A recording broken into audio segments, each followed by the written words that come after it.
Hello and welcome to yet another edition of the Spotlight. Now today we have with us in our studios an esteemed individual now with extensive experience in military and civilian communications. He effectively conveys the policies of the Ministry of Defence to the general public while also promoting and fostering transparency and dialogue with the media.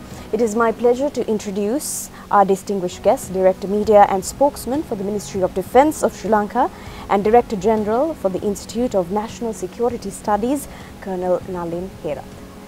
Welcome, Colonel, to the show. Thank you for joining me today. Thank you, Maria. Colonel, my first question is, now national security is important to any country. We saw the appointment of a new Defence Secretary, that is Air Vice Marshal Sampath Thuyakontha. Now, with a new appointment coming in, it often brings new perspectives, new strategies, especially to the national defence system to any country. And it is also important to understand how these strategies will sort of shape the future and the national security of the country in the long run. So, starting off, Colonel, what do you think are the first steps the Ministry of Defence has for Sri Lanka? I think very pertinent question, Mariela. So today, let me put it in this way. Today the security is very expensive. Definitely. So for your information, currently there are 120 conflicts are being fought around the world. So around the world. So out of these 120 conflicts, there are 60 non-state armed groups also involved. It means it's a kind of, there are a lot of states also involved, and the non-state armed groups also involved, and you can see that there are major conflicts are being fought, that is Ukraine and Russian front, and Gaza and Israel conflict. So now it is now on the brink of a regional conflict, but we have to wait and see how the global community, international community is going to handle this. So that's why I said that security is very expensive today in the present context. So therefore, if you take any country, the national security is its utmost important. National security in the sense, there are many pillars connecting each other. Like if you have the security, then you can have the economic security and other related aspects. And I can remember one quote said by former UN Secretary General Kofi Annan. There is no development without security. There is no security without development. Yeah, I think it's both. Yeah, these both parts play interconnected, and they are playing a very crucial role. So therefore, I think Sri Lanka, we have bitter experiences of having fought 3 decades of war with the non-state armed group, that is LTT. So now, since 2019 May, so we are experiencing the peace. Now, after that, we experience the value of the peace. Definitely. So the citizens of the country, they expect peace. So if you take the state, that is the state responsibility to protect the citizens of the particular country. So when it comes to security and the national security, the main responsibility comes to the leadership and the Defence Ministry. So Defence Ministry, normally the Defence Ministry is the Honorable President of Sri Lanka. So now with this new inception and these new changes, so their main priority they have identified. So their main priority is to identify, study and identify what are the major areas where we have to concern more focus, give more focus. Because if I define you the security, so there are 2 contexts, that is traditional threats and non-traditional threats. So traditional threats, it's normally we need to take precautions to prevent another invading by another state. So since Sri Lanka having a kind of balanced or middle path foreign policy, I don't think that we have any threat from outside country. But mainly most of the countries, including Sri Lanka, we are focusing for mainly non-traditional security threats. It doesn't mean that everything is armed conflict. So non-traditional security threats means even natural disaster itself can be taken or categorized as a non-traditional threat. So, having identified all these segments, now we are studying and we are trying to formulate a kind of very robust national security policy in the future, and take into the table and have a very solid, concrete national security strategy. Colonel, now the past few months we were seeing a ton of reports about military personnel. We were, as you mentioned, with the Russian-Ukraine war, we saw many security personnel sort of getting caught in the middle of this racket, and unfortunately many had some personnel had to leave the country and they went and fought in the war. So currently, Colonel, where do we stand with this? Actually, now there were few incidents. So I think according to the information we received, and there were some kind of illegal human trafficking had happened in Sri Lanka. So after that, I think there are some records. I think it says that 470 or nearly 500 ex-security military personnel already gone to Ukraine and Russia both. Then foreign ministry involved with this, and what happened, foreign ministry and defense ministry, we had a kind of dialogue and with the ambassador first. Then after that, one of our delegations, they went to Russia and they met deputy defense minister and other authorities, and with that they were able to negotiate and get some information about the whereabout all these soldiers, how many numbers killed in action, how many numbers missing in action, and how many numbers wounded in action. So likewise they also agreed to provide certain information to defense ministry and the foreign ministry, and we received some information. So based on those information, especially foreign ministry and defense ministry took some actions in order to address this issue, but still this process is ongoing, and we are on the process of coordinating certain matters. Now still it's going on, but at the moment the response from the Russian government is very positive, and we hope that we will be able to sort these issues and address these issues soon.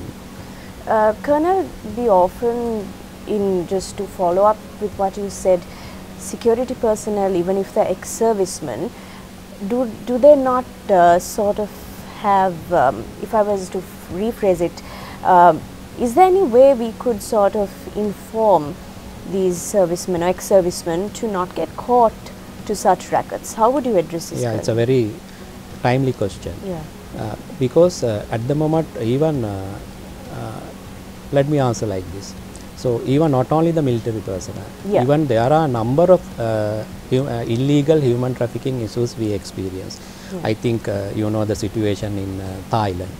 So especially Thailand, the Myanmar incident. So through that Myanmar incident, then this Ukraine and Russian incident, and even there are other illegal human traffickings. It was keep on happening. So now what we have done as the defense ministry, now we have taken some initiatives to establish a national anti-human trafficking task force. It's under the defense ministry.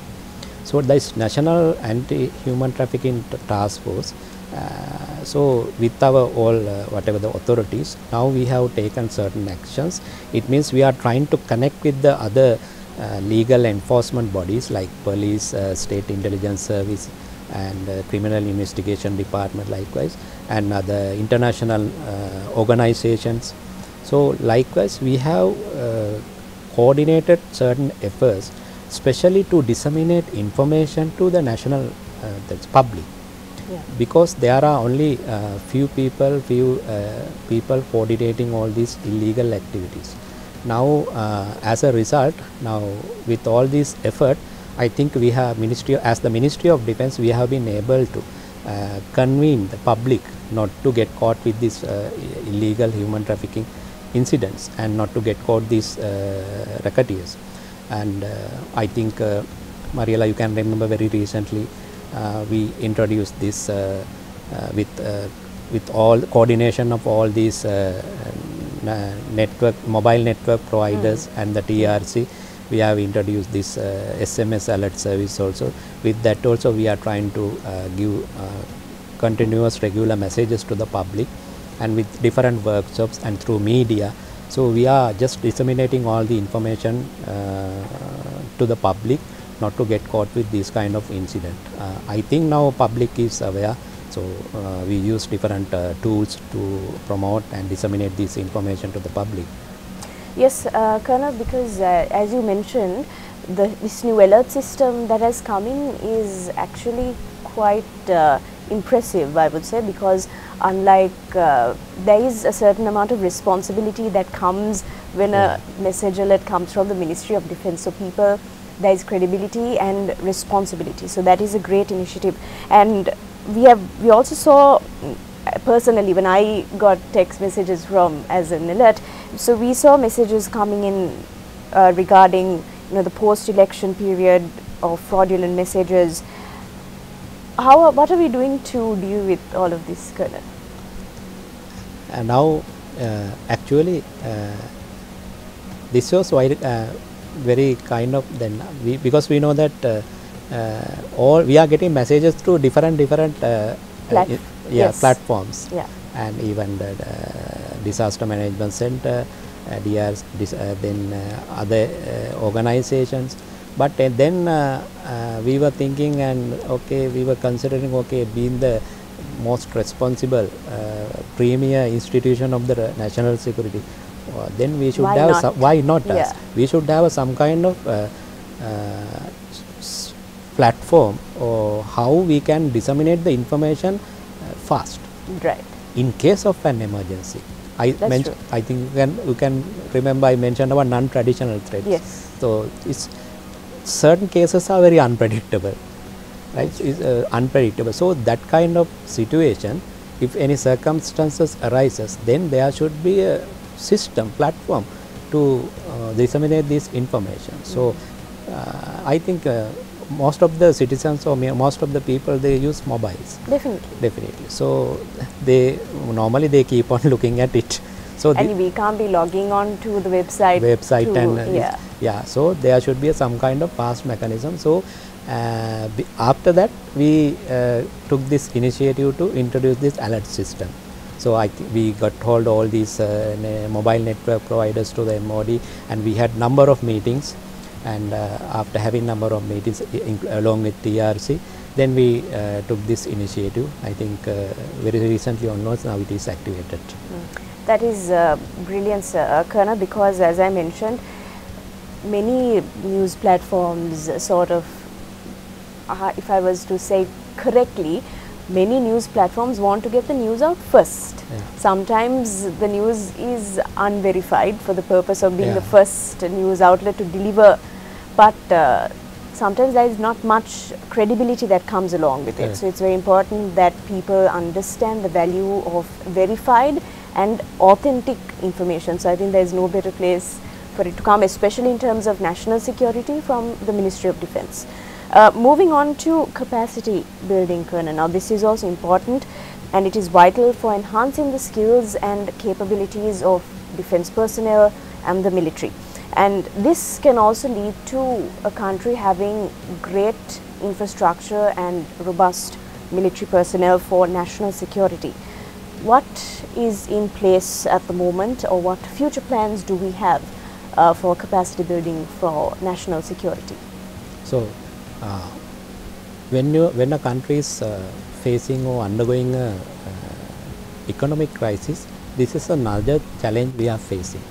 So then how we are going to enhance our capacity building for especially for the military.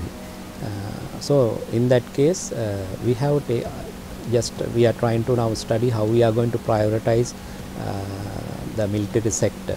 Now if we take, we have Sri Lanka Army, just today they just celebrated their 75th anniversary. Then we have Sri Lanka Navy, then we have Sri Lanka Air Force. Mainly these three are involved with the national security. So And when it comes to the army, so it involved with the ground operations, especially weapons and weapons hardware. If you take Air Force, it involves with aircrafts.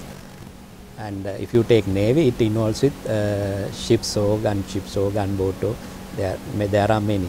And don't forget that we have a very large sea, right, and yes, that has to be secured, and that has to be patrolled, secured 24/7. And especially when it comes to the ground troops, we have a quite large number of troops on the ground, army. It's around 150,000. So then we have Air Force, and we need to maintain, replenish these aircraft, this fleet. So it's understood, this quite understood that it's quite expensive. The maintaining a military is some may think that it's a wastage of money, but it's not a wastage of money. If you take any country, they maintain their military, because that's the primary responsibility of the national security lies with the tri-forces, especially under defense ministry. So that is the readiness. So if there is any contingent, any situation arises, they should be ready to take quick actions. So then in that case, we need to maintain these ground forces, we need to maintain the Air Force, this aircraft fleet and the ships. So when you have this economic crisis, this is a challenge, but we need to function these operations 24/7. So having identified those all the aspects, so we are trying to work on how we are going to enhance their fighting capabilities, and how we can enhance or enrich the aircraft fleet and the ships. So likewise, we have identified certain areas. So with that, we are going to enhance their capabilities, especially fighting capabilities. So that for that we need continuous training and capacity building. So and the integration with other foreign militaries. So this is where military diplomacy comes. So with that, we are trying to enhance their capabilities, especially. That is the Defense Secretary really wanted to engage with. Colonel, you were mentioning that military personnel are always up and ready to fight, but in a certain aspect, I also feel that Navy, Air Force, Police, Army, all security personnel also have a human aspect and side to them as well, because in addition to fighting in the war and being on the front lines, we also see how they step up in times of need. Because we sometimes see, especially Army, all security personnel, we see your Colonel as very tough men, which is true. But especially now when floods arise, when COVID happened, with the Easter Sunday bomb attack, churches were rebuilt. It was all the personnel of the national security that stepped up their game. So it goes beyond fighting as well, isn't it, Colonel? Yeah, exactly. That's a superb question. So it's going beyond fighting as well. Everybody think that, okay, maintaining a military is the primary role is to fight with enemy. Yeah. It's not the fighting of any enemy. So we have other responsibility also. So this is where how the military forces can involve with the nation building task. And as you mentioned now, if there is any disaster or anything comes, the first element is that is military is involving. Right now, if you look at past experiences, you can see how military involved, especially during COVID period and when there is any national disaster crisis. So tri-forces and everyone is engaging. So because we have a manpower and we have a very large organization, in that case we can quickly organize and we can just quickly we can respond to any situation. So this is what we need, and this is what the citizens expect from us. And other thing is, I mentioned about these non-traditional threats. So those are very unpredictable. So in that case, we have to be prepared and keep on alert. So when there is a situation, we need to go out. Definitely. Colonel, on a more personal note, you also served as a veteran in the Sri Lankan Army. The Sri Lanka Army is celebrating 75 years of service to Sri Lanka. What are your sentiments on this day, on a personal note, on your journey of service to our country?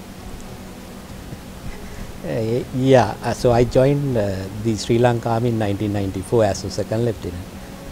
As a cadet, then I was commissioned as a second lieutenant. So now almost I completed 30 years in the service, and I actively involved with the humanitarian operation in 2009. So I was at Vellamolli Vaikal. So I was there at the last battle. I saw really what happened on the ground. Yeah. So how our troops involved, they fought to rescue 300,000 of civilians into our areas, and I saw how our soldiers got injured, how they died, and how they sacrificed, and they really wanted to rescue these people to our side. And so we eradicated the terrorism from Sri Lankan motherland. I can give you the exact timing. That is at 9 early in the morning, 9:32 a.m. 9:32 a.m. on 19th May 2009. I can remember because I was the one who signed the situation report from the 681 Brigade. So this is the time I mentioned there. So that the time the Prabhakaran was eliminated. And I think we really proud about the contribution we have done, and no one asked us to join the army. It's my decision. Definitely. So even I didn't face any pressure or any influence from my parents or anything. So it's my own decision, and I joined. And many of them, others also say, they all joined because they really wanted to do something for the country. Yeah, it's a kind of, that's for some person it may be a motivation, maybe the uniform, or right. So we are today we are really proud actually, and I know that there are some people, very small fraction, they forget what we have done. Definitely. But majority still they feel what we have done, the sacrifice we have made for the motherland. So majority people, they feel and they value what we have done for the country. That's right, Colonel, and it is very important. You rightly mentioned that some people, sometimes we forget, and it should not be the case, because 30 years of civil war is no joke. Just before we head into a small break, Colonel, I want to ask, since you actively in this war, this 30-year civil war, the personnel who have made it out alive, this term that we use, the post-war trauma, how is it still with our personnel? Yeah, this is normally any after conflict, any after armed conflict. Normally this is the area, one of the areas where actually we need to address it. Yeah. And some people, they don't know that they have this post-trauma syndrome, and this is where there's, especially the psychiatric, they need to understand, and this is where we need to identify them and do the counseling. And I think just after the war, many of our high officers and the authorities, they really wanted to address this issue, and especially with our medical directorates, respective directorates, yeah, they really wanted to address this issue and assist these soldiers. Anyone is facing this issue. It's normally, it happened for anyone. It's happened for any country, even after armed conflict. So this is the first thing we need to identify. I think we identified that. Definitely. So it is something that we should not forget. And I think serving in the 30-year civil war and with one-on-one experience, it would have been a life-changing moment for you as well. So on that note, it is time we head into our break this evening. Remain with us and we will be back.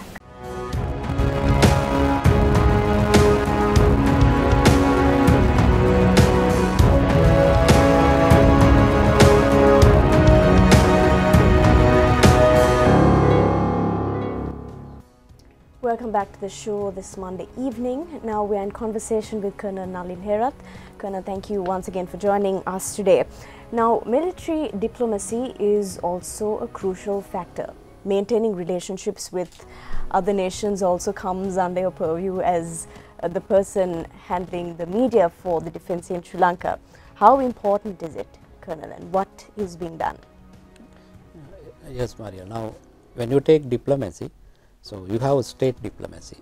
So the statecraft is functioning that diplomacy. So enhancing, having relations with other foreign nations. Then you have the military diplomacy. This is where this military personnel, as the military personnel, you enhance or develop your military relations with other foreign elements.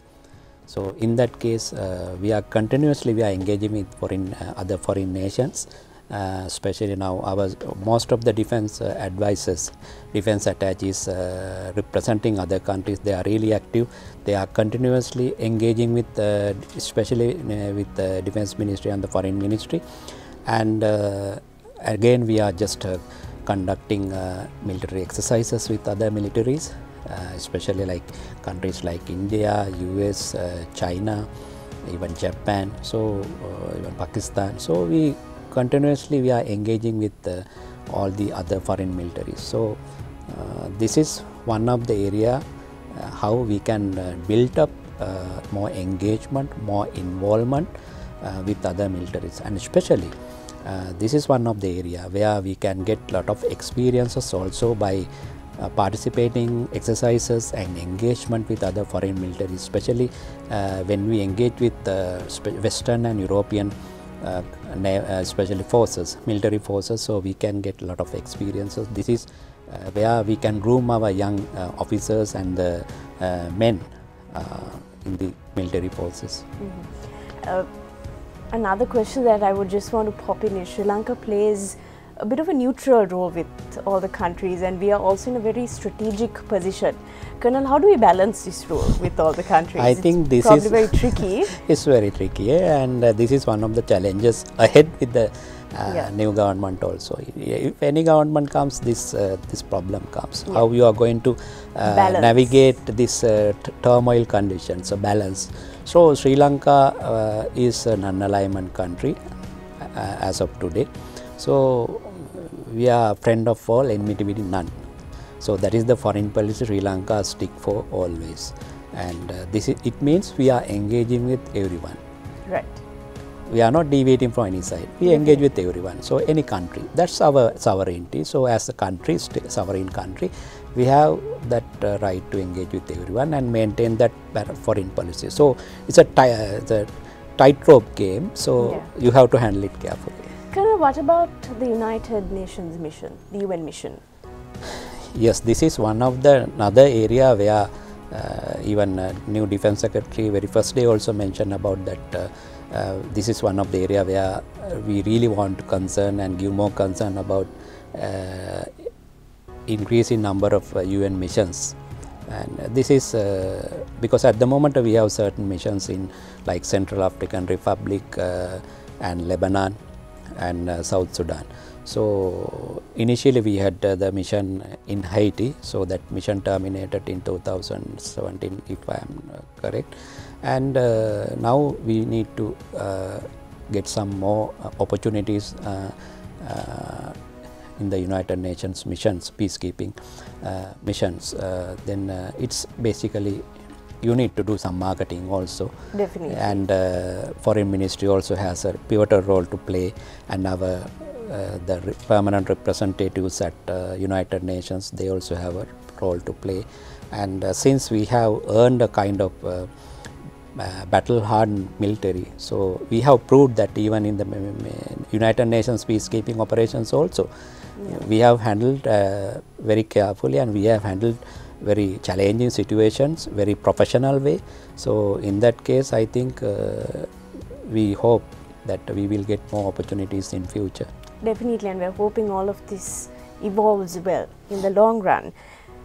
Colonel, you have been serving and you are still continue to serve in the forces, as you rightly mentioned, for the past 30 years. So that is a long period of time of service to the country. And I'm sure in your military service and your military life, you would have had an unforgettable moment, something that you would like to share with us? I'm sure there are many. Yeah, that's what I was thinking. There are many cases, and I think there were two incidents where I was about to die. That is in 1997 and 1999. So I was about to die because it means I was a second lieutenant that time. So that is, it happened in Kilinochchi. So we were isolated by the LTT forces, and so we were alone. So we thought that we are not going to survive, and many things came to mind. And it happened early in the morning. So I think by evening around 7 p.m. we were able to come to our own site after we had to fight with LTT cadres, and after that we came to our site. So that was one of the I never forget that incident. Definitely. And the second one, it happened the Oddu Sudan. So I was the armor troop leader, again lieutenant. So I had to take General Anuruddha Ratwath. So Oddu Sudan was just it was after operation we just took over. We had just took over Oddu Sudan. So Defense Minister wanted to go there and visit, and he wanted to address Tamil population there. So I took him, and after a couple of minutes the LTT started firing mortars. Then it was again they are injured also, but in the meantime my troops, the armored troops, my all other boys, I went with BTR armored personnel carriers, so we were able to take him without any problem. So I was injured there. Colonel, I don't mind if I'm digging too deep, but since this is a new conversation to me as well, and I think our people would also like to know, coming from you, when you're in such a moment, what goes through your mind? Yeah, normally many things are coming. You remember your parents. Normally your parents come into your mind. Then you feel that, okay, what you have done so far, and how what you have done so far, and how they are going to survive without you, right? So without me. So that's the first thing came to my mind. So what my parents think. And Colonel, at that point, do you have regret?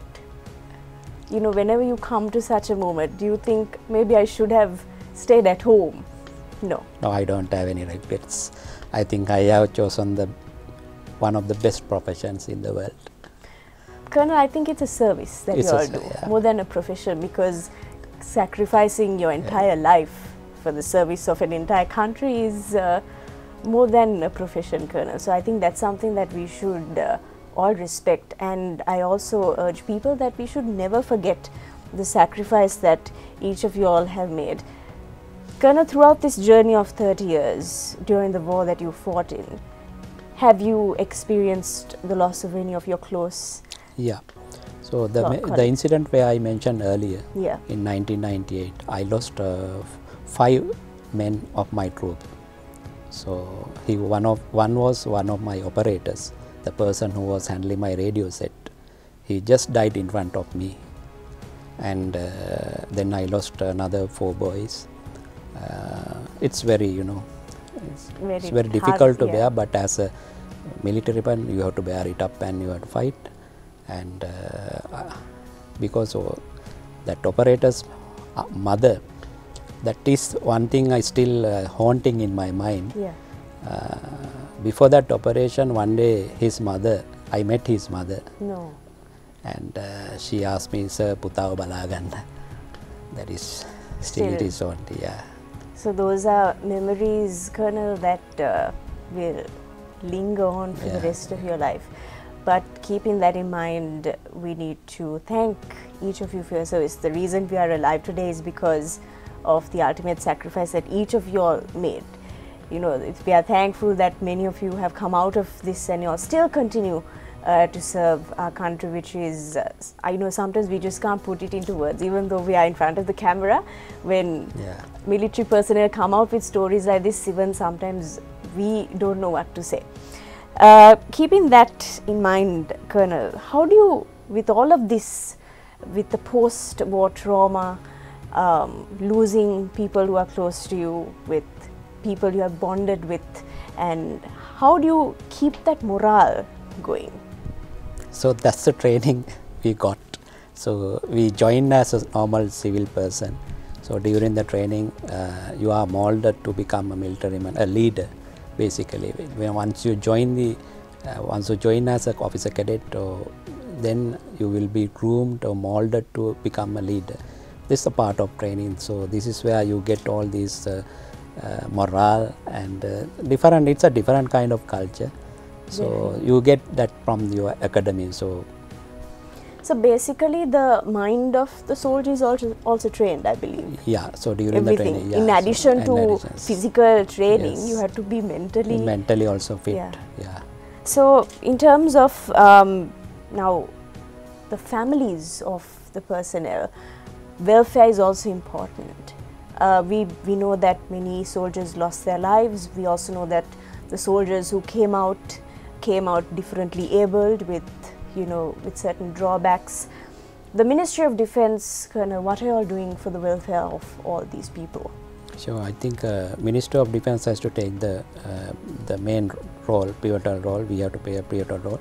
So respective forces, they are continuing with their welfare projects. And again, the Defence Secretary really wanted to focus on how we can further improve their welfare facility, welfare measures. This is one of the area on the table at the moment. So he is focusing on with his staff and with the authorities and with respective commanders how we can further enhance or develop their welfare facilities and what we can provide those who wounded and the families. So that's on the table now, so we are working on it. On a different note, Colonel, now you also the Director General of the Institute of National Security Studies. This is also important because this plays a role in shaping policies for the future of Sri Lanka. So how can it further support the ministry in addressing many pressing issues that could arise in the future? Yeah, that's a very good question, Mariela, because this is the Institute of National Security is the only think tank institution under Defence Ministry in Sri Lanka. So the main role, the primary role of the we call it INSS. So INSS main role is to engage with research activities with the contemporary challenges, national security challenges. So here what we do, we have a separate dedicated staff at the INSS, and there are certain things, certain areas to be fine-tuned, especially how we need to work on how we can increase the number of staff likewise. And so we are basically engaging. It's a kind of combination of military and civilian staff. We have some military officers also, we have research assistants, and we have interns also. We provide internships also for the selected people. So every after 7 months we recruit interns, normally number of interns, and they also engage with different research activities. And we write many articles, papers, a lot of analysis with respect to national security. In the meantime, we organized a lot of webinars. In the meantime, we organized a lot of physical events like seminars, workshops, and we are trying to collaborate with, we have certain collaborations also at the moment, and further we are trying to collaborate with different think tanks bodies in Sri Lanka as well as in other countries. And we have already worked out to sign certain memorandum of understandings with especially like Bangladesh and Pakistan and India. So we are trying to engage, interact with all those think tank bodies, and basically we are engaging with research activities with respect to national security. Brilliant, Colonel. Actually, just a few months ago, if I'm not mistaken, I had to make a visit to Trincomalee, and I happened to visit a rural school in that area, and I asked these children were from the ages of about 10 to 15. So I asked these children, in the future, what do you want to be? And I'm not even exaggerating, more than half of them said that they want to join the Sri Lanka Army.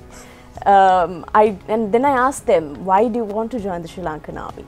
And then they didn't have an answer, Colonel. They said, apita asai. So, and I think they have a lot of respect for the uniform, for the people in the army, the forces, the personality that you all have, and you all come off as people that we look up to. Do we see, Colonel, or do you see rather, do you see people, the younger generation, wanting to join the forces? Or has that dropped since the war has ended? Yeah, I think as far as the previous occasions are concerned, I think there is a slight drop because today that many boys or girls, they really wanted to have some white collar jobs, and this is a you know, this is you have a bit hard time also at the initial stage during the training period. It's not common to only Sri Lanka. Even this the problem goes to even UK, France, everywhere. Right. But even though there are some good candidates we have found, they really, because they are coming willingly, and during the interviews we found that there are some brilliant characters who really wanted to join military, especially Army, Navy, Air Force and KDU. So still there is a quite considerable crowd, they really wanted to join, but comparatively past there is a slight drop. But I think it will be okay. We won't have any other problem. But we need to do some marketing also, but still there are some good students. They have a dream to become or join the army, maybe a soldier or officer. So we're hoping to see a promising wave of recruits for all the forces of Sri Lanka. Colonel, time is ticking, and I would like to ask you to address all our youth watching us today. What is the message that you have for them, keeping aside the fact that you are the Director of Media for the Ministry of Defence, but as a person serving the country, as a person serving the Sri Lanka Army for the past 30 years, what do you have to tell our youth watching us today? Yes, today the society is very, volatile. It's very unpredictable society you have. You have many challenges, and if you take a normal average person, normally within a day he will scroll 300 feet up and down in order to find news. So out 300 feet, that's the average the distance you are seeking for. So within this 300 feet you need to pick up the right news. There are a lot of disinformation, so you need to identify those disinformation and with the correct information. So this is love for your country, love your motherland, and that's the message I really want to give it. And it is also important to note, Colonel, that I think you will endorse what I say, that we have to remain in Sri Lanka and serve our country. Yeah, definitely. And but my personal opinion is different. Right. If you Why is that? permit. Definitely, of course. So we're open for conversation. Now, yes, of course. Yeah. There should be some people to remain. You need to serve. But in the meantime, if other Sri Lankan, especially young generation, professional, if we get foreign opportunities, I think we must go. And we must, if possible, we must send our people everywhere. And get them to come back? No, well, it doesn't matter whether they come back or not. Right. And let's try to make a kind of Sri Lankan brand, a global brand everywhere. So that is people, the point. that's the point. Definitely. It doesn't matter whether they come back or whether they send their remittances here. It doesn't matter. But to make our presence known make globally. our presence everywhere. Let's make a Sri Lankan brand everywhere. That is also different perspective, and a good perspective if you think about it, Colonel. But unfortunately, I would love to increase the length of our conversation, but unfortunately I had to end things on this week's edition. So I was in conversation with the Director Media and Spokesman of the Ministry of Defence of Sri Lanka and the Director General for the Institute of National Security Studies, Colonel Nalin Herath. Thank you, Colonel, for joining us today, and wishing you nothing but the best for all your future endeavours. Thank you for having me. And on that note, we are ready to conclude for this week as well. Join me again next Monday for a story that will ignite change. Until we meet again, stay safe and have a pleasant night.